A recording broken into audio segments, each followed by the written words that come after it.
ishi waaqayyoon abbaa keenya nan galateeffadhaa isa carraadhaaf iddoo kana naaf kennee akkan galataan fuula isaa dhaabadhu isa godhe waaqayyoon nan galateeffadhaa. Maqaan koo Mulgeetaa Taasisaan jedhama.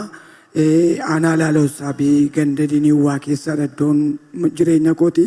Mucaan koo Kaayyoo Mulgeetaa kan jedhamu kun ji'ata isaas jalqabaatti hin qabamee isa dhukkubsatu mana yaalaa garagaraatti nan geessee fala tokko hin dhabee manattis dokteeronni dhufanii wallaanutti ka'an fala tokko hin dhabee isa booddee gaafan taa'eetti yaadee jedhu namoonnis baay'ee itti gaddanii waa'ee mucaa koo kanaaf dhiphatanii waldaa araaraatti geessi achitti mucaan kun hiikamuu danda'a gaafanaan jedhanii anis garaa koo guutuun waaqayyo furmaata kennuu danda'a jedhee amaneen gara waldaa araaraa kanatti fide.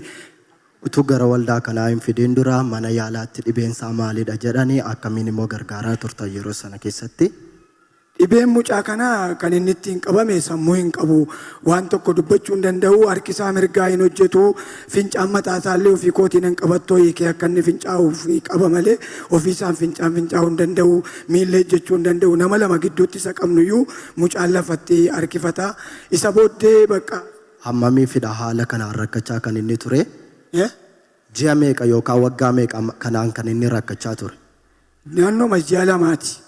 Isa booddee ergan gara addunyaa fidee jedhee raajii Masarattaayee namni waaqayyoo mucaa kanatti adda isaatti bu'anii laphee isaatti bu'anii ammaa kaasee hiikameera mucaan kun jedhanii waaqayyo akka kanatti mucaa kana gargaaree jireenyatti deebisee akka kanatti jiraachuu isa dandeessiseera.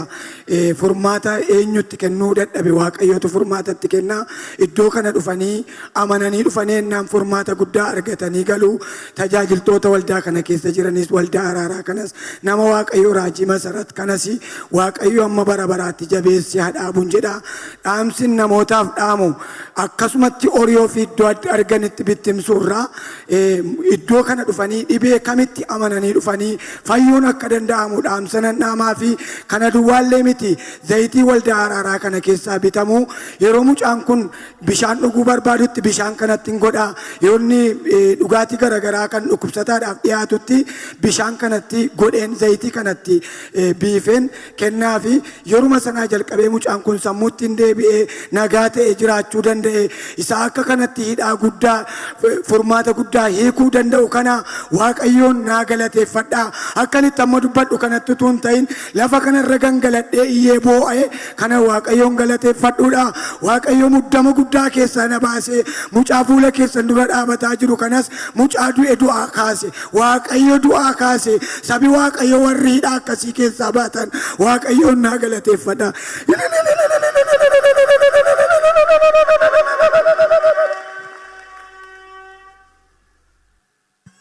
Mi'aatillee haala yeroo sana keessa turte dubbadhuuti waaqayyoon galateeffadhu.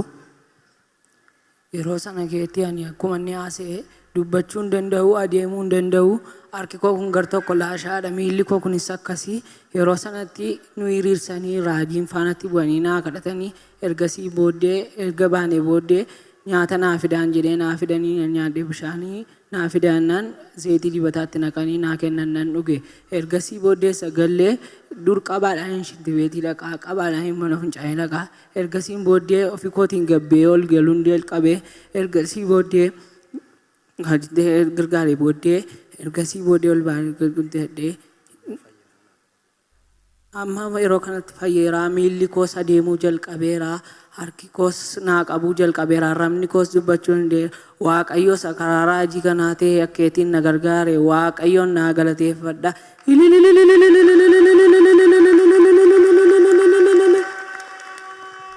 Si eebbisu. አቶ ሙልጌታ ታሲሳና ልጃቸው ካዮ ሙልጌታ የመጡት ከሜራ ወለጋ ከላላው ሳቢ ሲሆን ምስክርነታቸውን እንዲህ በማለት ሰጥተዋል። እኔ ጋር ያለው ልጄ ለሁለት ወር በጣም ታሞ ነበር። እንዲሁ እግሩና እጁ ሽባ ሆኖ ምንም ነገር መያዝ እንዲሁ ደግሞ በእግሩ መንቀሳቀስ መሄድ የማይችልም ልብስ እንኳን እኔ ነኝ የሚያስለብሰው እንጂ ራሱን ችሎ ምንም ነገር ማድረግ አይችልም። መጸዳጃ ቤት ሲሄድ እንኳን ሁለት ሰው ሆነን ነው የምንረዳው። እንዲሁ ለሁለት ወራት በጣም ይቸገር ነበር። አንደበቱም አይናገርም፣ ምግብ እንኳን መውሰድ አይችልም። እንዲሁ ወደ ሐኪም ቤት ሲወስደውም ደግሞ እሱ ምንም መፍትሄ ማግኘት አልቻለም። የተለያየ ሐኪም ቤቶች ወስጄዋለሁ። ህመሙ ምን እንደሆነ አልታወቀም ነበር። በመጨረሻ ምን መፍትሄ ታጣ ወደዚህ ወደ አራራ ዋቀዮ አዱኛ ቤተክርስቲያን ይዤው መጣሁኝ። እዚህ ስመጣም የእግዚአብሔር ሰው ነብይ መሰረት ታዬ ጸለሁለት። ከጸለሁለት በኋላም ደግሞ ልጅ ተፈቷል፣ ካሁን በኋላ ይድነዋል በማለትም ቃል አወጡልኝ። እኔም አምኜ ይዤ ገባሁኝ። ከገባሁ በኋላም በአራራ ዘይት ይጠቀም ነበር። ውሃ ላይ ይሄን ላይ እንዲሁ እየጨመርኩ ሰጠዋለሁ። ልጄ ሙሉ በሙሉ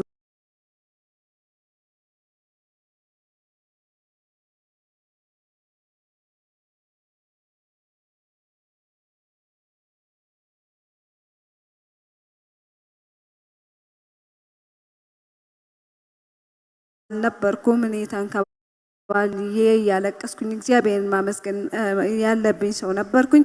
ምክንያቱም የሆነልኝ በጣም ብዙ ነው በማለትም የእግዚአብሔር ሰው ነብይ መሰረት ታዬ በእነሱ በኩል ሆኖ ልጄን ያዳነልኝ እግዚአብሔር ይባርካቸው። እዚህ ውስጥ የሚያገለግሉ ተገልጋዮችንም እግዚአብሔር ይባርካቸው።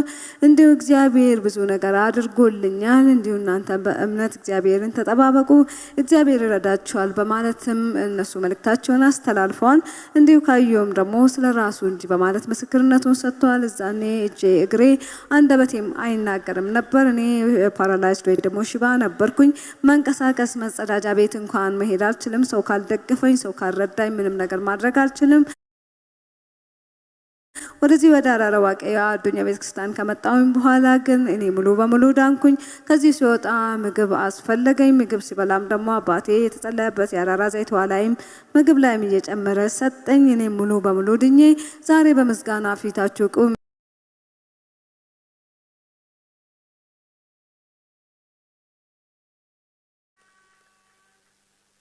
ammas hundumti keenya gara iskiriinii ilaalla.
jiraachuun dura ture mini waaqayyoof garuu har'a jiraadhe irra ga'eera.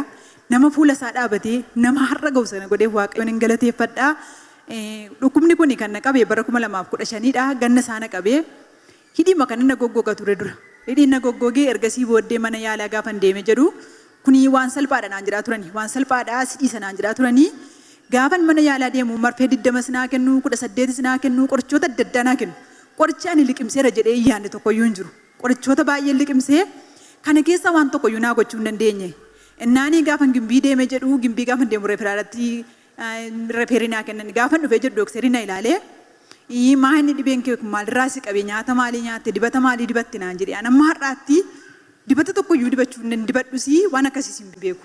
Garuu dookteriin gaafa na ilaalee jedhu dhibiin kee kun baay'ee si dhukkuba waan ta'eef deddeebitee yaalamuu qabdaa kanumuu carraan fayyuu isaatis baay'ee dhiphaadha dhee hawaasa keessa jiraadhutti kun kaanserii ta'a dhiin kee kun sirraa citaa rakkoo gurguddaa sitti fiduu danda'a hawaasa keessa akkamitti jiraatta naan jedhu ani baay'ee humnaa ol yaadde jiraachuu kanaa mannaa akkasitti fafaayee jiraachuu koorra du'a guyyaan filadhe qaba mucaan hoosisuun qaba mucaa kanaaf baay'ee garaan kun agadda utuu mucaa kanaaf yaadda'uuni bara 2016 ji'a sadaffaa keessa gaafan dhufee jedhu dookteriin babbaqasee ilaalee waan tokko iyyuu naan godhin na dhiise borkottu naan jedhee innaan guyyaan isaa facaasaadhaa gibbii kana galee lafa ciise innaan astanaagaajin tokko dhufee maal taateeti naan jennaan na dhuguba baay'ee na gubanatti ulfaataadhaan jedheeni waan isin dhibuu hidhiin suni gaafanii waan tokko nyaachuu hin danda'u yoo namni silkiinaa dawwalee nama biraa kaasa malee kaasee haasa'uu hin danda'u inni kan biraa nyaatallee nyaachuu hin danda'u bishaan dhuguu hin danda'u waan akka barbaree nyaadhu shayee dhuguu nyaadhu shayee dhuguu nyaadhu mee ishee dhugu nyaadhu mee ishee dhugu nyaadhu mee ishee dhugu shanii nan kadhadhee guyyaa facaasaa awwaa'ee raajinnaa kadhachuutu hin taane lafa kana ga'ee hinuman fayyaadhaan hin dhufe gaafa dhufee jedhu raajinnaa kadhatanii gaafa naa kadhatanii jedhanii roobii isaa dhufee gasta alatti naa kadhatanii alatti fidanii sheedhii madaa sana fidee inni si'a tokko itti dhiikuu afuufanii gaafa isaanii dhiisana afuufanii waan akka bishaanii wayii keessa koo dhangala'e. Keessa kootti bakka gammachuu guddaa nan fayye waaqayyo bakka biyyan keessatti dhaladhe salphina na oolche nan salphachuu nan ooledhen gammadee galgaluma sana qonyonyaansaa inni na gubu inni keessa mar'ummaan kootiiti na gubu mucaa koo ofitti qabuu hin danda'u manan keessa jiraadhu illee hin jaalladhu mana jaarradhee reefuu eebbifadhee itti galee manichuma jibbe jaan argaa manichaa utuman jiruutuun kanaan rakkadhu addanan dhufee raajinnaa kadhatanii gaafa naa kadhatanii kaasee nagaa guddaan argadhee nan nyaadhee nan dhugee rafeen bulee manni koo nagaa jireenyi koo nagaa isa akkasitti nama gargaaruuf ililleedhaan waaqayyoon naa galateeffadha.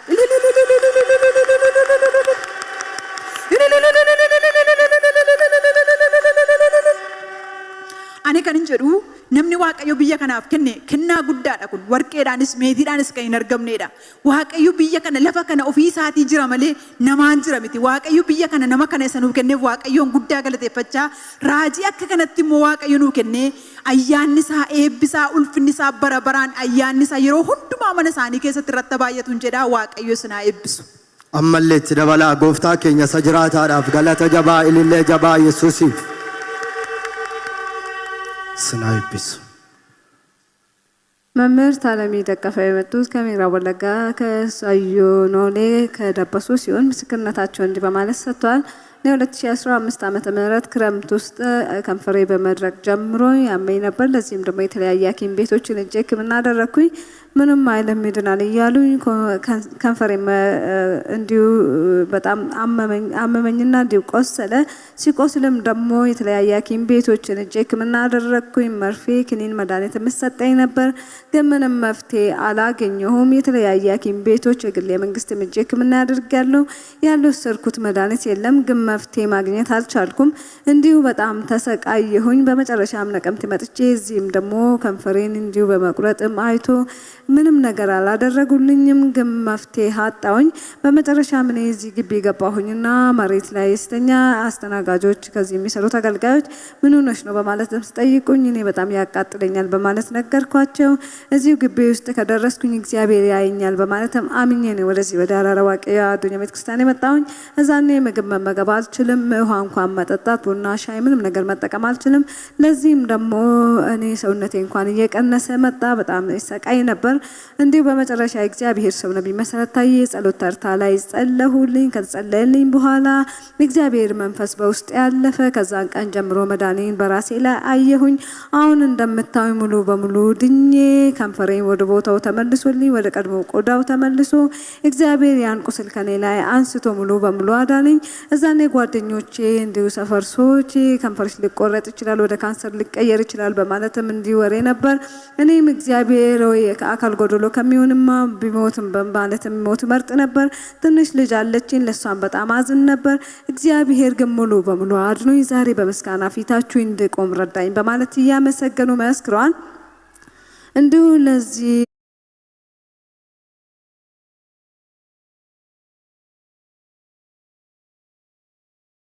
በማለትም መልእክታቸውን አስተላልፎ እግዚአብሔርን አመስግነዋል። እኛም ለዚህ ሁሉንም ማድረግ ለሚችል ኢየሱስ በጭብጨባና በእልልታ ክብር እንሰጣለን።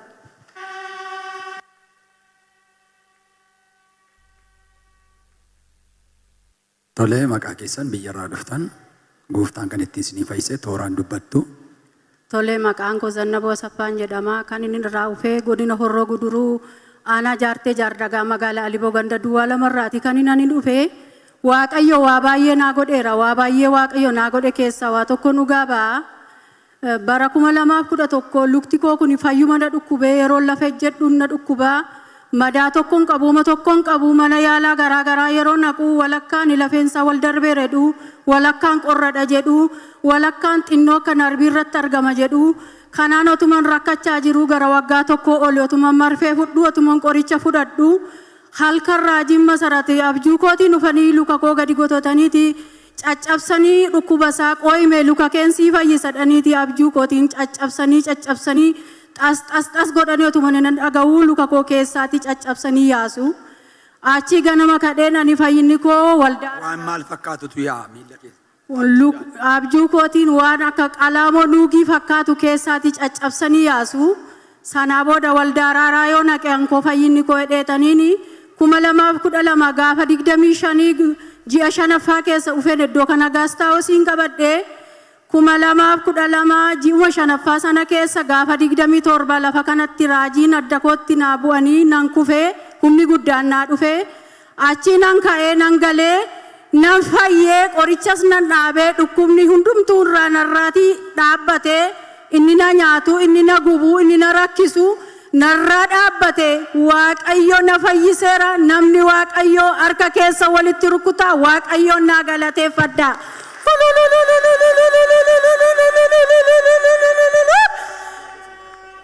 Waaqayyoos akkasitti na gargaare waanan jechuu barbaade yennoo iddoo kana dhufnus tajaajiltoonni lafa kana fuula dhifaatiin nu keessummeessanii raajii masarat isa akka kanaatti nu gargaare isa nu duukaa ta'e waaqayyo isa nu laate dukkanatti ifatti isa nu biraa namne waaqayyo lafni fagoon isa sandaangeessine isa nu fayyise waaqayyoon tajaajiltoota iddoo kanaa raajii masarat waaqayyo sanaan eebbisu jechuun barbaada.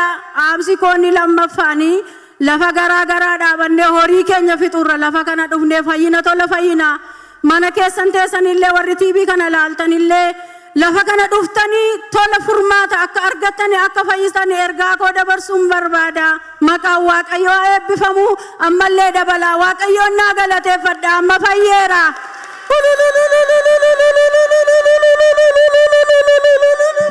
Dabalaa galateeffadhaa fi isaanin jilbeenfatan isin morka keessa walitti buusaa dabalaa ulfina gooftaa.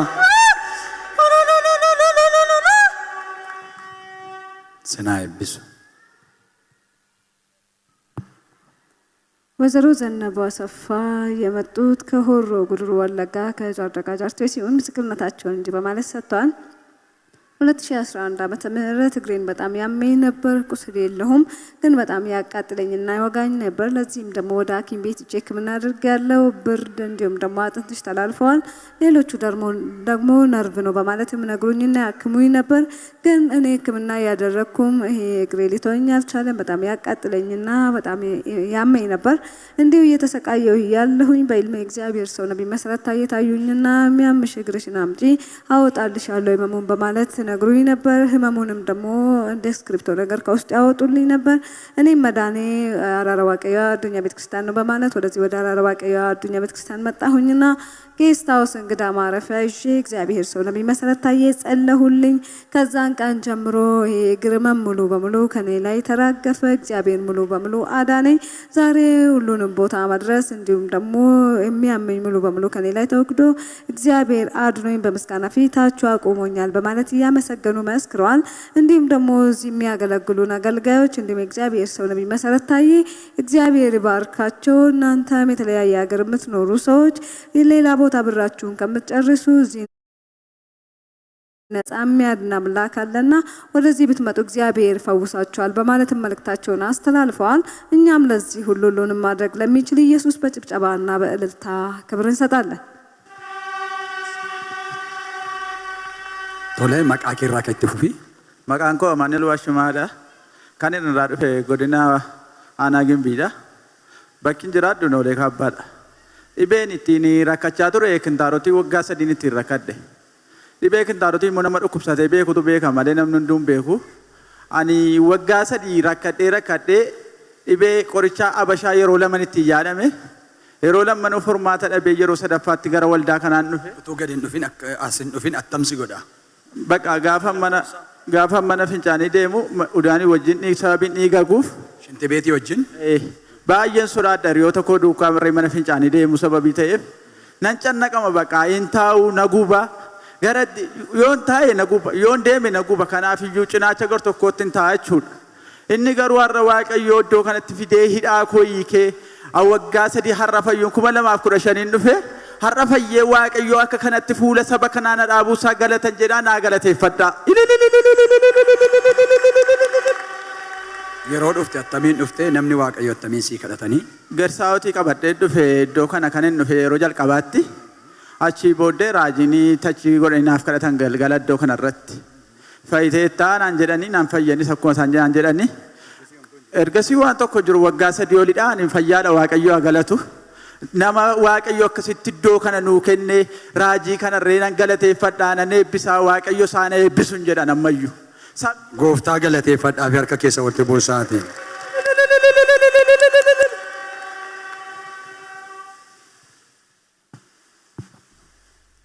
ወጣት አማኑኤል ዋክሹማ የመጣው ከምዕራብ ወለጋ ከኖሌ ካባ ሲሆን ምስክርነቱን እንዲህ በማለት ሰጥቷል። ለ3 ዓመታት በክንታሮት በሽታ በጣም እታመም ነበር። የክንታሮት በሽታም ደግሞ ይደማኝ ነበር።